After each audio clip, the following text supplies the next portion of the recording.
Bonsoir à tous, je suis très heureux de vous retrouver pour ce nouveau 7-8 Sport. Le magazine est consacré, comme vous le savez, à l'actualité sportive dans le département. C'est parti pour le sommaire.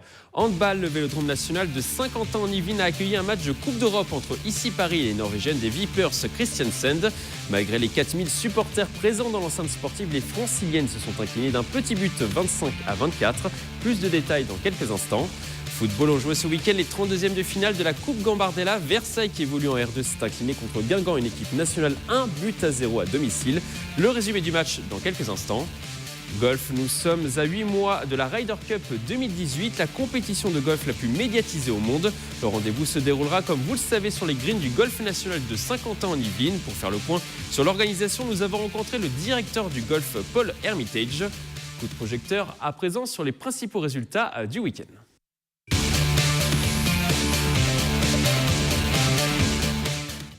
C'était le match à ne pas manquer pour les passionnés de handball féminin. Ici, Paris affrontait ce samedi l'équipe norvégienne des Vipers Kristiansand en Coupe d'Europe au Vélodrome national de Saint-Quentin en Yvelines. Pour le deuxième match organisé par le club francilien dans la structure, l'événement a attiré plus de 4000 spectateurs. Un montage de Jules Greneville. Une atmosphère des grands soirs ce samedi 3 février au Vélodrome de Saint-Quentin en Yvelines. Plus de 4000 spectateurs se sont rassemblés dans l'enceinte pour assister au match de Coupe d'Europe EHF entre les joueuses d'ici Paris et les Norvégiennes de Kristiansand. Justement, ça permet aussi de faire découvrir aux enfants l'ambiance d'un match et puis les joutes européennes, c'est toujours particulier. Parmi eux, une cinquantaine de Norvégiens avaient fait le déplacement pour ce choc européen comptant pour la 5e journée de la phase de groupe.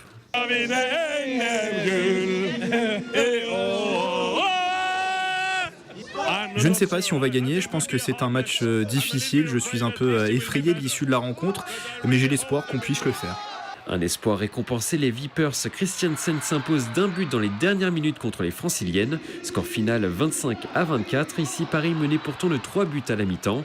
L'ambiance du Vélodrome n'a pas réussi à empêcher la remontada des Norvégiennes. Et c'est des matchs avec des joueuses très expérimentées. Une bonne partie des joueuses de Vipers sont en équipe de Norvège, dont la gardienne et l'arrière-gauche ou la demi-centre. Et ouais, il nous a pas beaucoup réussi cette année, mais bon. C'est pas grave, on va essayer de gagner le prochain match de Coupe d'Europe. Il y avait une super ambiance. L'année dernière, nous avions gagné contre Brest. Ce match-là était très serré et nous avons une nouvelle fois bien joué ici. Et peut-être l'année prochaine encore. Les joueuses d'ici Paris se déplaceront sur le terrain des Russes de l'ADA pour la 6e et dernière journée de phase de poule de Coupe d'Europe.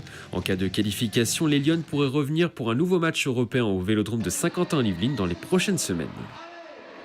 Toujours en handball, on jouait ce samedi soir le Handstar Game à l'Accor Hotel Arena de Bercy. Le rendez-vous réunissait les meilleurs handballeurs du championnat de France devant plus de 10 000 spectateurs. Dans la sélection française, on retrouvait l'une des stars de l'équipe de France, le Versaillais Valentin Porte, tout juste revenu des championnats d'Europe.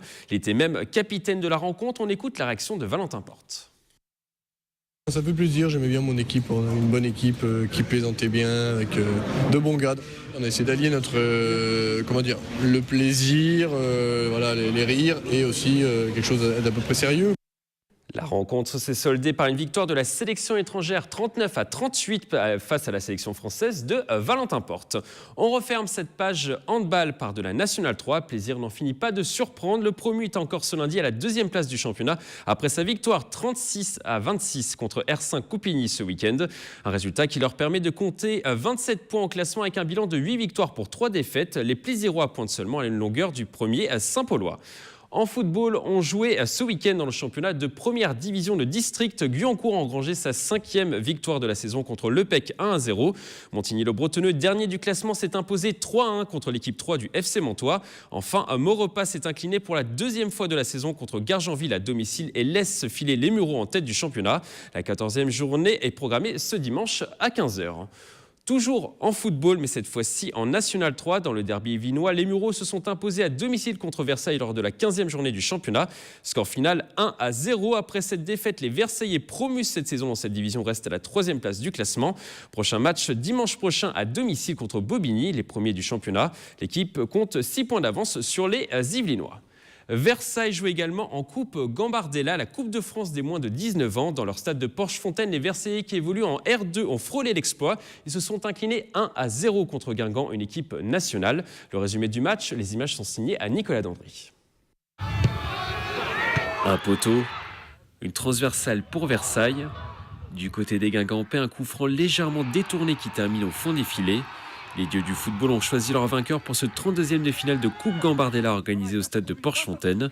Les Versaillais, en manque de réussite, s'inclinent 1-0. Le réalisme, dommage, on a 2 barres, c'est ça rentre pas. Eux, ils ont eu un coup franc, ils le mettent, c'est dommage, mais c'est le foot. On voit qu'ils n'étaient pas si sereins que ça en deuxième mi-temps, notamment surtout à la fin où ça commençait, ils avaient du mal à relancer eux également. Donc c'est dommage, on reste frustré parce qu'un poteau, une barre, une action un peu litigieuse à la fin, on se dit qu'il y avait peut-être la place de passer et créer l'exploit. Un exploit que la FC Versailles pensionnaire de R2 pensait tenir jusqu'à la 63e minute et ce but marqué par Guingamp. Une équipe nationale qui joue 2 échelons au-dessus des Versaillais.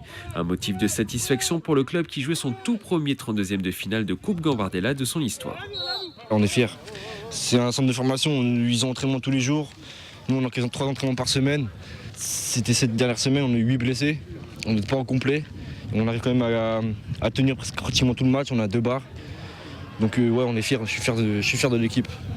Après cette désillusion, Versailles se concentre déjà sur d'autres objectifs. Une victoire en Coupe de Paris, une montée en DH. Les Versaillais sont à l'heure actuelle 4e du championnat de R2 à 1 point de la 2e place. Un mot de course à pied à présent. La 37e édition du Cross de la Sablière était organisée ce dimanche entre Viroflay, la forêt de Meudon et Versailles. Plus de 940 coureurs se sont inscrits pour cet événement. Ils ont dû jouer des coudes dans la boue pour remporter la victoire sur un parcours vallonné. 5 courses étaient au programme. Dans le 11 km masculin, c'est Jean-Baptiste Joliot qui a remporté la course en 45 minutes et 37 secondes. Chez les filles, Blandine Charveria s'est imposée en 1 heure, 1 minute et 10 secondes. Une 38e édition sera programmée l'année prochaine avec l'objectif de dépasser les 1000 inscrits. Un mot d'Ultimate à présent. Ce week-end, le premier tournoi intérieur totalement féminin en Ile-de-France était organisé dans la ville de Plaisir. Baptisé à Zérotique, l'événement réunit 5 équipes pendant 2 jours. Un reportage de Quentin Lefrère. Une première à Plaisir. La ville a accueilli ce samedi 3 et dimanche 4 février un tournoi d'Ultimate 100% féminin baptisé Zérotique. Un rendez-vous organisé par le club de frisbee local. On veut vraiment que le sport, en tout cas l'ultimate féminin, prenne sa place au sein de ce sport qui est déjà mixte. Et on souhaitait à cette occasion de regrouper les filles et également d'échanger en se regroupant, en jouant ensemble. Pour cette première édition, une 50aine de joueuses venues de toute la région parisienne a répondu présent. 5 équipes ont pu être créées et se sont affrontées pendant 2 jours. On a accepté parce qu'il y a assez peu de tournois féminins en France, on a du mal à en trouver. Maintenant, il y en a de plus en plus ces dernières années, notamment en indoor, parce que les équipes sont plus restreintes, donc c'est plus facile. En France, c'est beaucoup de mixtes, et c'est parce que je pense qu'il n'y a pas assez de filles pour faire des équipes, des plus grosses équipes pour la compétition. Vu le succès rencontré cette année, une 2e édition devrait être organisée à Plaisir l'an prochain, pour un nouveau tournoi planant, au féminin. On ouvre une page golf. 2018, année charnière pour ce sport en France. Le président de la FFG l'a répété pendant ses vœux à la presse ce mercredi 31 janvier. En septembre, la Ryder Cup sera organisée pour la toute première fois dans l'Hexagone sur le parcours du golf national à Saint-Quentin-en-Yvelines, quelques mois après l'Open de France. Les équipes travaillent sur ce dossier depuis la désignation officielle en 2011. On écoute le président de la Fédération française de golf, Jean-Loup Charon, au micro de TV78. Travail de longue haleine, chaque étape a été balisée, réalisée, les investissements et le budget financier maîtrisés, donc nous jouons gros, oui, parce que c'est l'épreuve la plus grande dans le monde golfique, qu'on peut atteindre jusqu'à 1 milliard de téléspectateurs, ce qui n'est pas rien, donc oui, on joue gros dans ce sens-là. Après cette année 2018 chargée, la Fédération française de golf espère booster le nombre de licenciés dans ses 678 clubs pour la saison prochaine. Ils sont près de 414 000 golfeurs inscrits cette année. On continue à parler de la Ryder Cup 2018. À 8 mois de l'épreuve, nous sommes allés la semaine dernière au Golf National de Saint-Quentin-en-Yvelines pour rencontrer Paul Hermitage, le directeur de la structure. Il fait le point sur l'organisation de l'épreuve et sur l'Open de France. Patrick Jacques de Dixmude pour les images. Je suis avec Paul Hermitage, le directeur du Golf National de Saint-Quentin-en-Yvelines. Nous sommes à 8 mois de la Ryder Cup. Paul, est-ce que tout est prêt pour cette Ryder Cup ? La réponse est non, mais tout est sous contrôle. Non, il reste encore du travail, mais on est bien parti. Hein. Vraiment, on est évidemment concentré, la tête bien sur les épaules pour transformer l'essai et puis réussir l'événement. Donc il reste encore du travail, mais ça va. Qu'est-ce qu'il reste à faire justement ? Il y a encore bien sûr des détails tels que le transport, le plan de transport, les parkings, des choses comme ça. Il y a des petits éléments qui peuvent bouger encore sur la planification, des travaux qu'on n'a pas anticipés ou des petits soucis comme ça. Par rapport à tout ce qui est vente de billetterie, la quantité, vraiment le volume de personnes qui vont venir, tout ça, ça reste à confirmer. Donc il y a encore 2-3 petites choses qui peuvent bouger, mais en gros le plan est maintenant, je dirais 90% figé. Le parcours est prêt à recevoir cette épreuve, le 3e événement mondial télévisé. Oui, le parcours nous conforte en ce moment. On a fait des gros travaux que vous avez suivis en 2015-2016 et avec cet hiver hyper pluvieux qu'on vit actuellement, on est ravis de comment se comporte le parcours.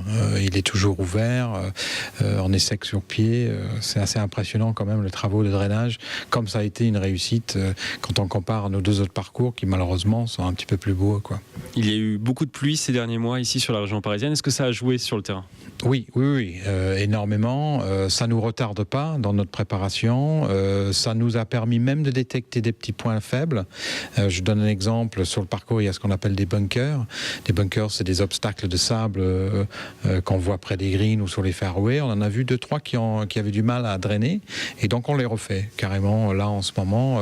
Donc ça, c'est même un bonus grâce à la météo, même si on aimerait bien voir un peu de soleil et un peu de sec.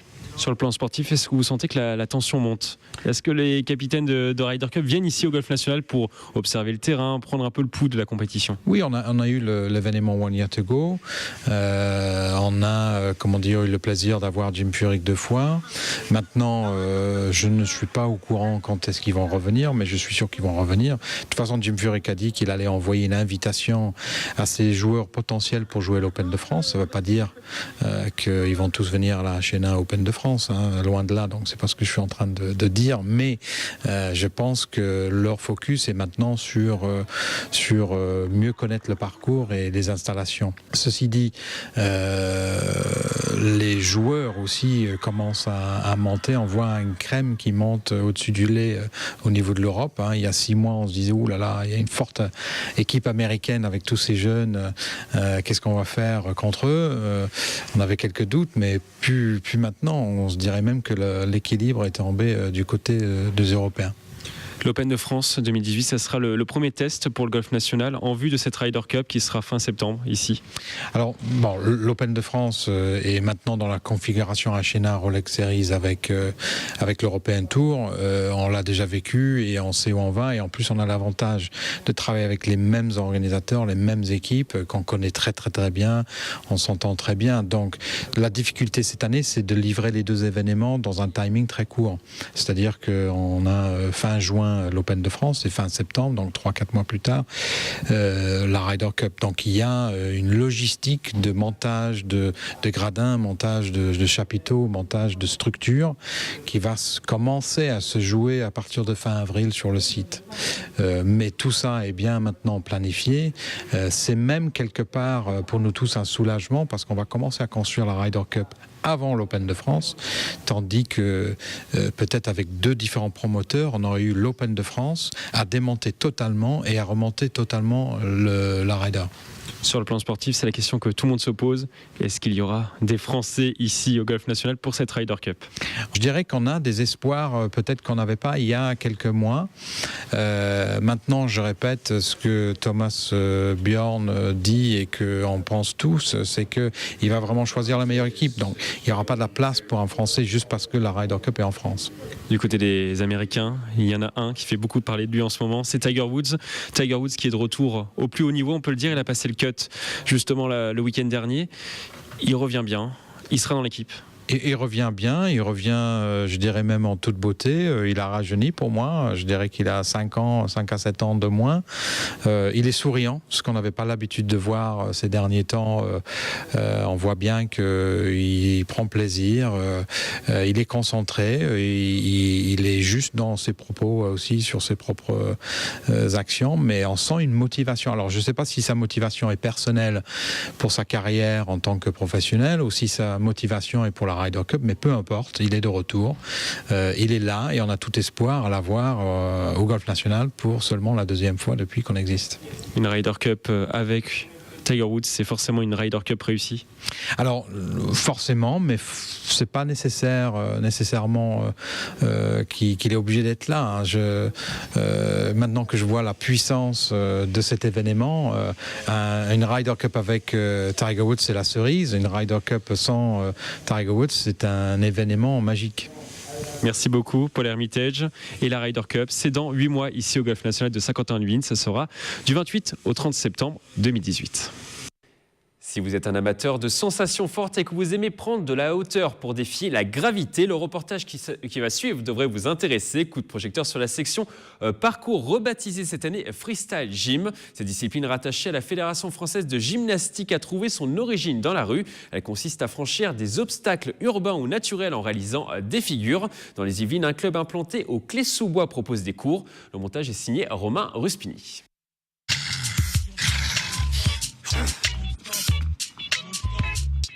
Classe. Ah ouais, franchement, c'est mortel. Souvenez-vous, c'était en 2001, les Français découvrent les Yamakasi, des acrobates de rue qui défient la gravité. Hey, les gars, ils sont là! C'est vite, les gars, ils sont là! Vite, les gars, allez!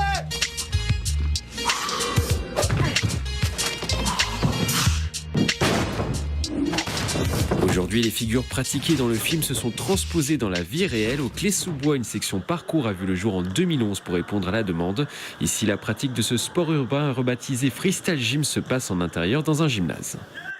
Une chute peut vous être fatale quand même, parce que vous ne maîtrisez pas 100% de la figure. Je leur ai proposé d'apprendre en toute sécurité des figures acrobatiques. Et dès lors que la figure est acquise en intérieur, maintenant vous pouvez le faire à l'extérieur et il y aura, à mon goût, beaucoup moins d'accidents.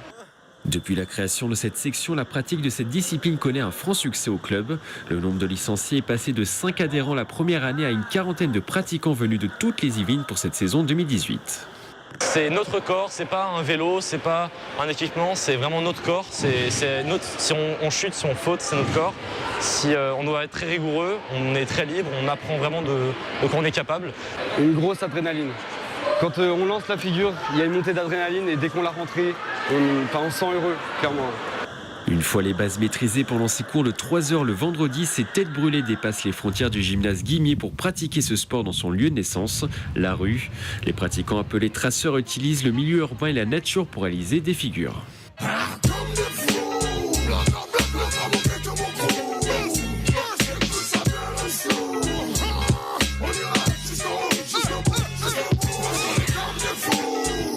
On n'est pas vraiment des casse-coups, c'est pour ça que les gens parfois ont peur dans la rue, c'est qu'ils pensent qu'on se lance comme ça et que si on se rate, c'est notre faute, mais on passe beaucoup de temps, on sait de quoi on est capable, mais on fait quand même beaucoup de repérage avant de se lancer et c'est une phase très importante parce que sinon la peur prend le dessus et là on se met en danger alors qu'on aurait peut-être été capable de le faire, c'est pour ça qu'on fait très attention avant de se lancer pour n'importe quel mouvement. L'USMC des Clés-sous-Bois espère désormais atteindre une centaine d'adhérents dans les prochaines années. La structure pourrait surfer sur la dynamique de ce sport qui vient d'être inscrit officiellement dans la Fédération française de gymnastique. On passe maintenant à l'agenda du week-end.